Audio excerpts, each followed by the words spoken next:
Hello, everybody. I hope everybody's doing fantastic and wonderful. And a friend of mine said, "Hey, Charles, you know what? Can you ramble for 5 minutes? Can you just talk about a myriad of things and get people intrigued and focused into whatever you got to say for 5 minutes?" I said, "Yeah, that's easy. It's easy for me to talk about something for 5 minutes.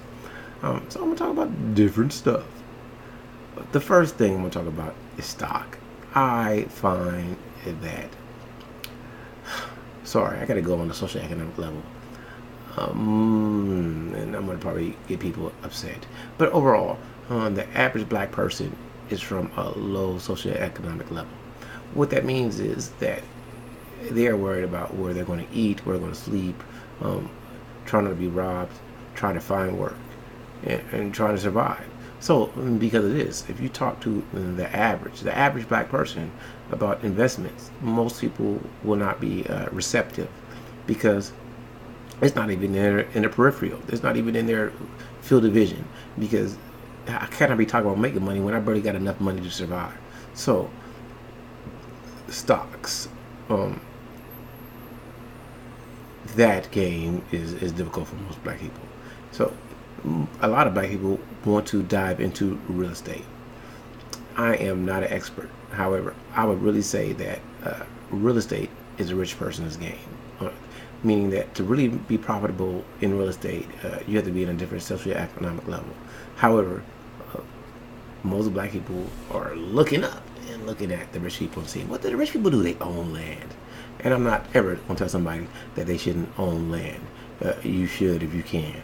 However, if you are starting off and you don't have much money, and you're trying to get your money to grow, uh, you want to get in something that has low cost and high reward with risk. That's what it is. All investment is risk. So it would be more beneficial for you to try to find um, an IPO, or like cryptocurrency says, an ICO that hasn't taken off yet, that costs relatively low, some money that you're willing to lose, and throw it in. You throw it in the pot, leprechaunish. You throw it in, poof, and you forget about it. Now, that's if you're just trying to see your money explode. However, um, still you can still trade stocks, and it's gonna cost you a little something. The average trade is $10 to $12 from Scott Trade, Ameritrade, any other type of trading site. It's going to be a certain price. However, you can follow charts. You can see what the trend is. When was the low? When is the high? What is the resistance? So that's what you look at. You look at, okay, this is where it is. This is the resistance. This is the low. This is the high. So this is the average. So if I could buy a stock, I'm not trying to give scientific advice at all, but if I look at a 3 year, 5 year, a couple months projection, and I can see that the high was $15 and the low is $10. What's between that? 12, right? So I'll say, okay, if the stock is below 12, I'll buy it because the high is 15. It could hit there, and I know the low is 10. So truthfully, I want to buy it at 10 because that's the lowest it's been. So all I can do is go up. And I know that if it gets to 12, I'm feeling great. If it gets to 15, I'm really great. I'm gonna sell it unless I think it's gonna explode. If I see it falling, as soon as it gets around 12, I'm selling it because I bought it at 10. You get it? And that's the simplicity of it. That's what I think people should do. That's just me rambling, talking about some nonsense, talking about stock. I am not a professional expert. I cannot teach a class. I can't tell you what to do. I can think about it more, and I will always tell people first, before you even invest in stock, save at least 6 months of survivable income if you can. I mean, live in your car, sleep with your people. I could obviously believe people should cohabitate. I believe that rental price and property price is astronomically high, and that people will do way better Black people, especially, stop telling people, oh, you gotta go get your own stuff. Hey man, you need to give it your buddy. You need to stay home with parents. You need to do something. Stack that dough. And if you don't, if your ego is so big that you gotta have your own stuff, then if you got a car, you need to go sleep in your car and stay warm somewhere like Cali, which I'm from, and I love it. But it's still cold. It's cold outside, man. That's like, for me, that's how crazy Cali is. It's like 50 degrees. I can't believe it. It's so cold. I wouldn't go outside. 50. Yeah, it's winter. 50. You should all move to Cali. You should all move to Cali. Anyway, back to it. Yeah. I would never not tell people to not own property, because no matter what, either you're paying rent and you're buying somebody else's house, or you're paying your mortgage and it's your own house. You're going to pay property for somebody, but it's all how you do it.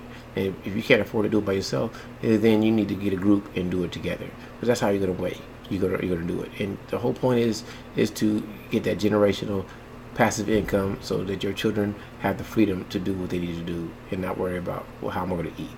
And as long as we live in this capitalist system, you can hate capitalism, because I hate capitalism. You can hate a game, but you still got to learn how to play it. So I got to learn how to play this capitalistic game. I'm still fighting my own battles. I still like to buy stuff I really don't need. I still sometimes, when time is not passing, I don't feel like reading, I'll still play video games, which I enjoy. I'll still watch. I still like to be entertained. Are you not entertained? I still like to do that. So I'll do some stuff like that. Hold on, let me take a sip of this anniversary beer from the brewery in my Black Tuesday glass, which I love. Hold on, cheers. It is delicious. I went to Barker's Brewery earlier with my friend, and I had an IPA, a double IPA, and it was delicious. Yeah, this beer is delicious. I think it's called Salute. It's a Salute. It's like I don't know what I think it came out in 2008. It's a 10-year anniversary beer. It's like they blend all their ales together, pour it in the glass, push it around, and let you drink it. I ain't did the scientific study of it, so I can't tell you exactly what they do, but that's exactly what goes on. So man, this is delicious. Like, it tastes like caramelized caramel, like super sugar. And sugar is a drug, so I'm getting intoxicated, and I'm drinking, because drinking is doping. It's legalized dope. They won't legalize dope, but they'll legalize drinking. So that's what I'm doing. Just doing it. And you gotta be more careful of your health. So watch out now. By golly gee, I've went on for 7 minutes. My friend, I've showed you I can ramble about nonsense. I just can pick a topic and go. I can talk about fat booties. I can keep going. I love to see a fat booty. I love it. I love to see a fat booty everywhere I go. I love to see it bounce sway to and fro.